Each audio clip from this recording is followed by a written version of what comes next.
Now this is class 3 on our module radar systems. So today we will learn about the radar range equation. This is a very important topic. We will be asked to derive radar range equation, and so let's go through it. Radar range equation is useful to know about the range of the target theoretically. We already have stated in our earlier classes what is meant by range, etc. So here we are going to derive the standard form as well as the two modified forms of the radar range equation. So let us first derive the standard form. Now this standard form of radar range equation is also called as the simple form of radar range equation. Now let us write an expression for power density. It is nothing but ratio of power and area. Okay, so power density denoted as PDI at a distance r from the radar is expressed by equation 1. So these terms are PDI is the power density and R is the distance from the radar at which power density is going to be calculated. Now PT is the amount of power transmitted by radar transmitter. Okay. Now this equation is valid for isotropic antenna, and usually radars use directional antenna. So in such cases, that is power density for directional antenna is denoted by the letter PDD. It is given by equation 2, that is PTG by 4 pi r square. Now we all know that target radiates power in different directions from the received input power. Now the amount of power that is reflected back towards the radar depends on its cross section, that is sigma. So the power density PDC of the echo signal, that is the signal that is reflected back from the target to the radar receiver, is expressed as PDC equal to PDD into sigma by 4 pi r square, equation 3. Now just substitute equation 2 in equation 3, we get it as equation 4. Thus the amount of power PR received, that is received power by the radar, depends on effective aperture AE of the receiving antenna. It is given by equation 5, that is the power received PR is equal to PDC into AE. Now substituting equation 4 in equation 5, just mathematical expressions, PR is equal to PDC, we know the expression, and that we substitute. Then we are just substituting equation 4 in equation 5. So then again this will get simplified like this. From this you can find r raised to r raised to 4, and from that radius will be, this power will be raised to 1 by 4. So that is equation 6. Now if the echo signal is having power less than the power of the minimum detectable signal, then we can the radar cannot detect signal. Okay, why? Because it is beyond the maximum limit of radar's range.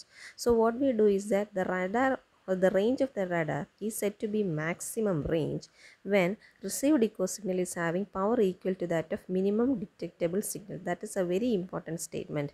When will you say that the range of a radar is maximum? The target is said to that when will you say that the range of the target is said to be of maximum range? That is, the range of the radar is said to be of maximum range when the received echo signal is having power equal to that of minimum detectable signal. So for that we are following the equation by substituting. Instead of range, we are using its maximum value, that is in place of r you are substituting r max, and in place of received power PR you are writing S minimum. It is minimum detectable signal, that is what it S minimum denotes, and use these expressions, that is r is equal to r max and PR is equal to S minimum. In equation 6 you will get equation 7. Okay, that is given by equation 7, and this equation 7 is actually the standard form of radar range equation. And so from by using this equation 7 we can find maximum range of the target. Now I have already said that there are two modified forms. Let's discuss how the modified form of radar range equation is derived. So when you are asked to write the radar range equation, first write about the derive the standard form and then the modified forms. Okay, so this topic is important. Now we know that the gain of antenna G and effective aperture AE is related by the equation 8, that is g is equal to 4 pi ae by lambda square. So in the above expressions here also we have come across a g, that is in equation 2, that is nothing but the gain of the antenna. Okay, so that is equation 8. Now we are again substituting equation 8 in equation 7. Equation 7 we have already written, so in that equation 7 you are substituting the expression for g, then you will get the expression as this. This again reduces to equation 9. So this equation 9 represents modified form of radar range equation. By using this equation also we can find the maximum range of the target.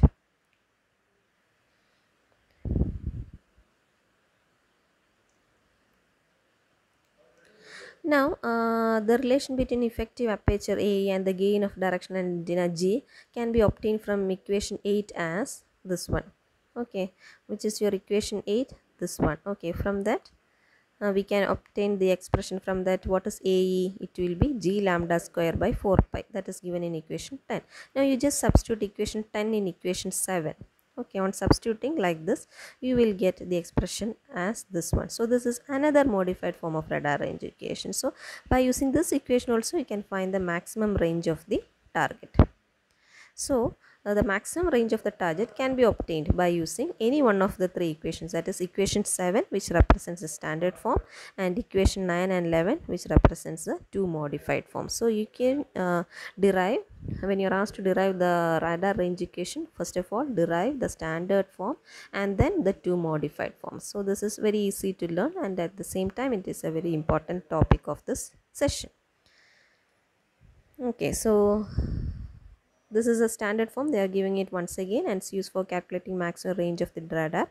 Here each term is explained. Pt is the peak power transmitted by the radar, G is the gain of transmitting antenna, sigma is the radar cross section of target, A is the effective aperture of the receiving antenna, S minimum is the power of the minimum detectable signal. So whenever you write the expression you have to define what are the terms defined in it, what are the terms that it contains. Okay, so next one, let us see a few factors that influences maximum range of the radar. So we have obtained equations for that determine the maximum range of the radar. Now we are going to discuss about the factors that influence maximum range of radar.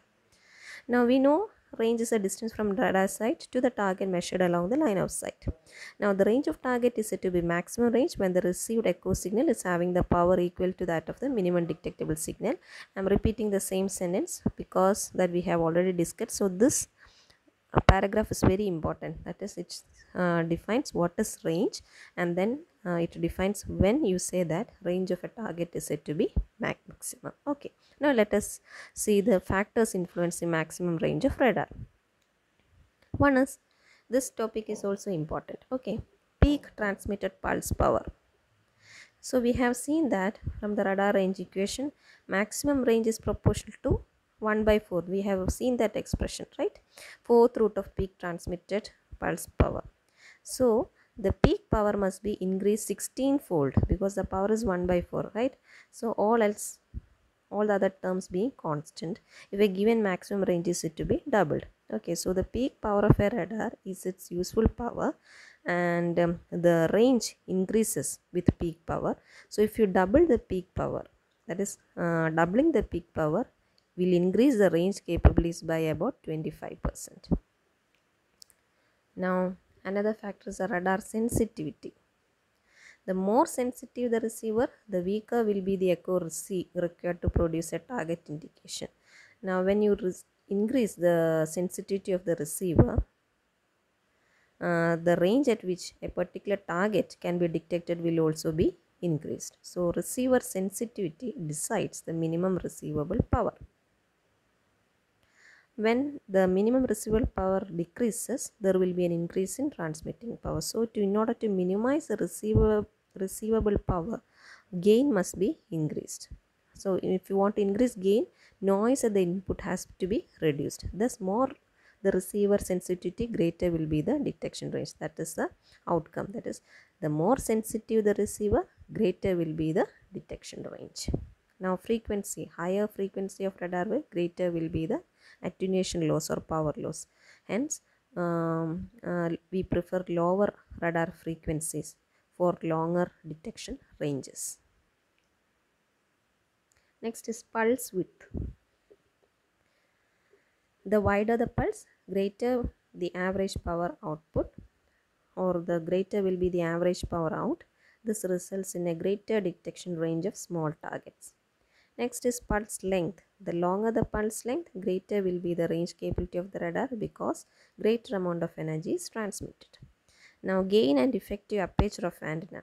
As the gain and effective aperture of antenna increases, maximum detectable range of the radar also increases. Next is antenna height, antenna beam width and antenna rotation rate. These are the factors that is depending only upon the antenna.